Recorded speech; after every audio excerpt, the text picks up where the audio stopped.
Hello and welcome to Tracy Momi Reads. I am back again with another video.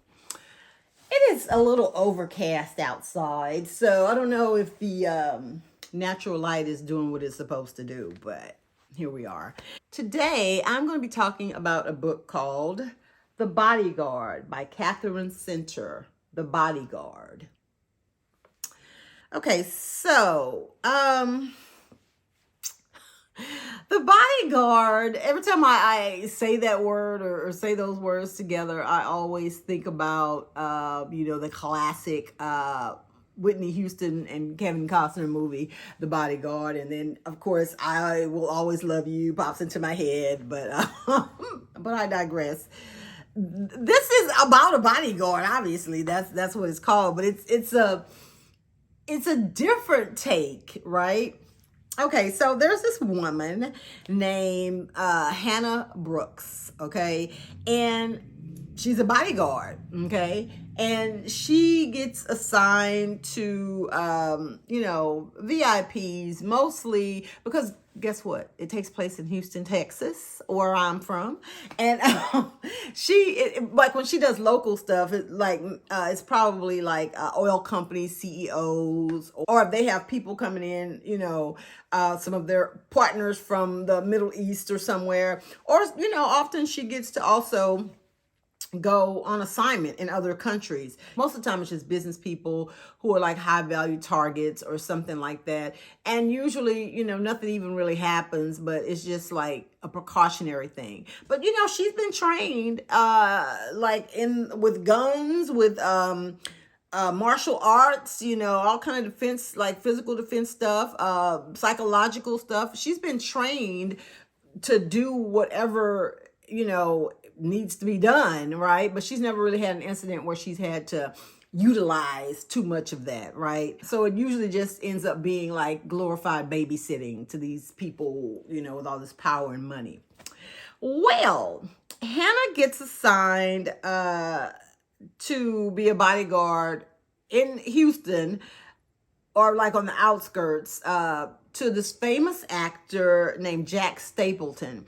And he's from Texas. So he's coming back because his mother is sick, right?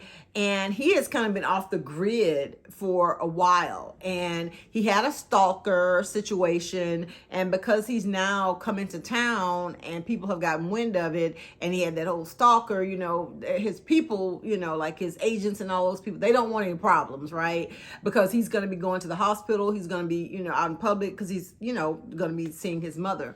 And so they assign Hannah and, the team that she works for, the group that she works for, to be responsible to take care of him.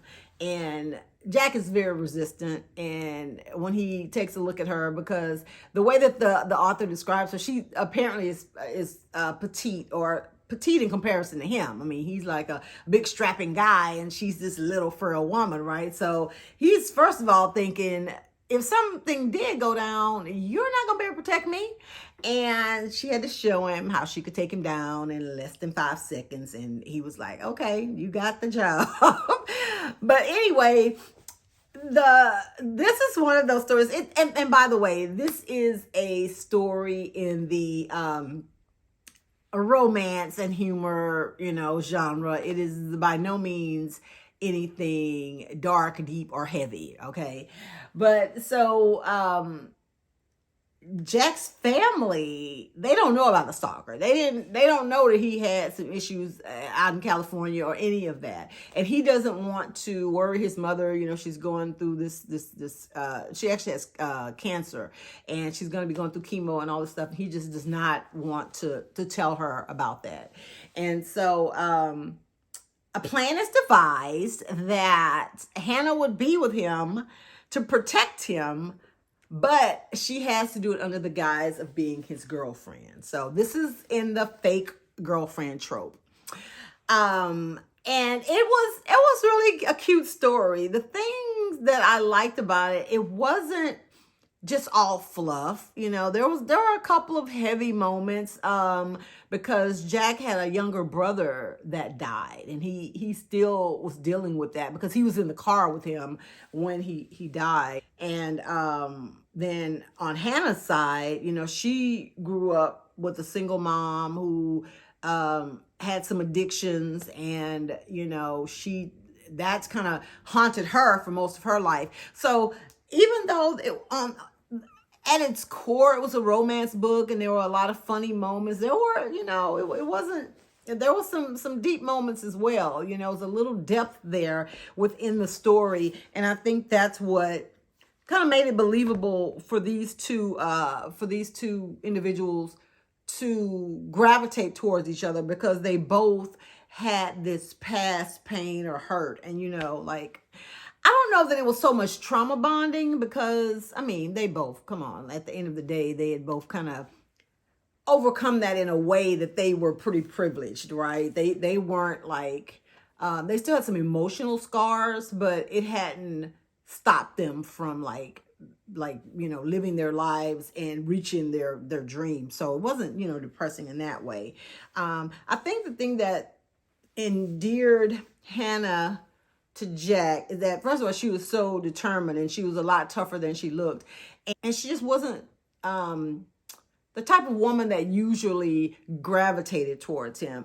The way that the author describes in the book, she was rather plain. I mean, he was out in Hollywood with women that were Botoxed, and the bodies and the hair and the makeup and the lip fillers and all this stuff, that in a place where it seems like it's all about appearances, and Hannah could care less about that. She was very down to earth and very real, and I think that really attracted him. And as for her, I mean, it's like with anybody, I guess, if a celebrity, even if you call yourself not a fan of somebody's, people are lying if they say they aren't sitting in a restaurant and Beyonce or Brad Pitt or somebody walks in. You're gonna kind of like be like surprised and shocked, and to see this person who you've only seen on the screen or on social media walk into a place and you realize they're a real person. And I think that's what happened to Hannah. I mean, she admitted that, yeah, he was attractive and she liked some of his movies or whatever, but she never had any idea or thoughts that, hey, I could be with this person, or I want to date him or whatever. He was just a job, and but I think after that whole fake relationship, when you're playing this role and you're trying to get to know someone, and then you see the real person, the attraction starts to be there. And that's exactly, what happened to the two of them.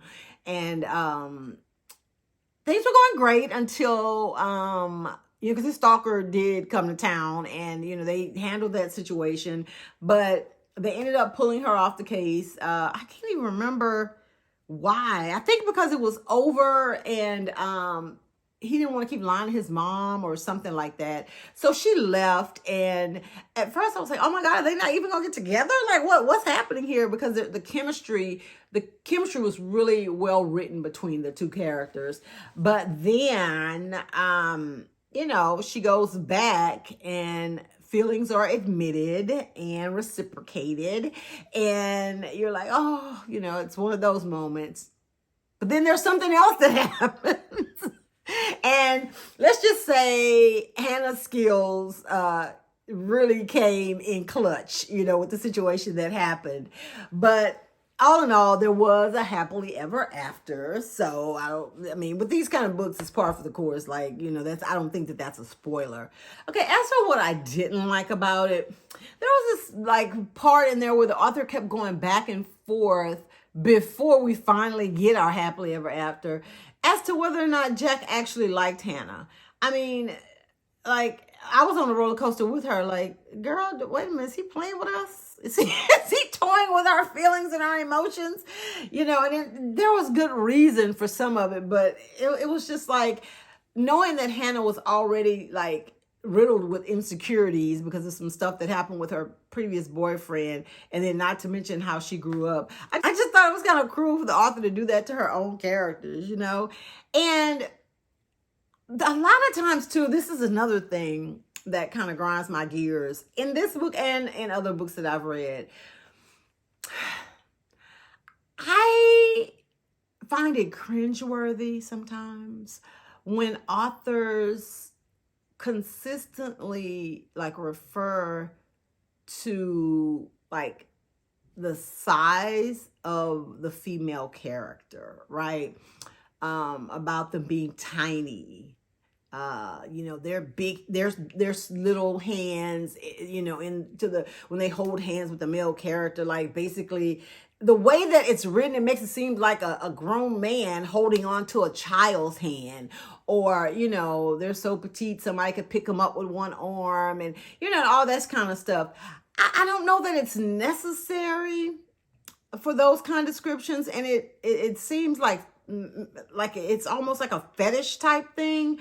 And because it was just mentioned so much about how small Hannah was, after a while, I had a hard time, like really, I mean, she gave us some instances where, she employed her skills and showed people what she could do, but it also made it seem unbelievable in parts. You know how like when you're watching movies and, like one person just takes down a whole team of folks, like people that are supposed to be highly trained, one vigilante can take them all out, like without a scratch, that kind of thing. And there were parts where I was just like, okay, well, as tiny as she is, how could she have done, X, Y, Z? So that was the only thing I didn't like, the references to her size and even like the way that she came across, and maybe that was it, meant for her to be, like so unassuming. I was getting more like quirky assistant vibes than I was some badass bodyguard or, something like that. But anyway, like I said, it was funny, heart-wrenching. There was some family stuff, quirky, little romance. Oh, and I will say that the instance where she had to show, her stuff, there was a situation that happened with Jack.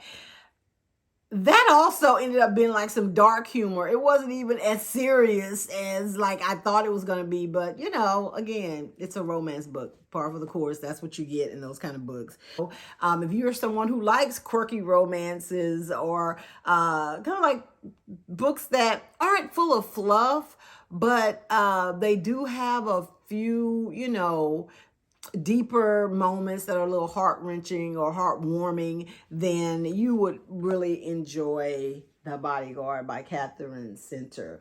I could see this being some like, 90-minute movie on Netflix or something like that. I don't know that it's like Lifetime. I think it's a little bit above that, but slightly above it. But again, I enjoyed it. So enough rambling. If you have read The Bodyguard by Katherine Center, what were your thoughts? Let me know in the comments. Make sure that you like this video. And if you have not subscribed to my channel, go ahead and do it now. And hey, go ahead and share this with someone who you think may enjoy this content as well. You guys have a great rest of your day, and I will see you next week. Bye.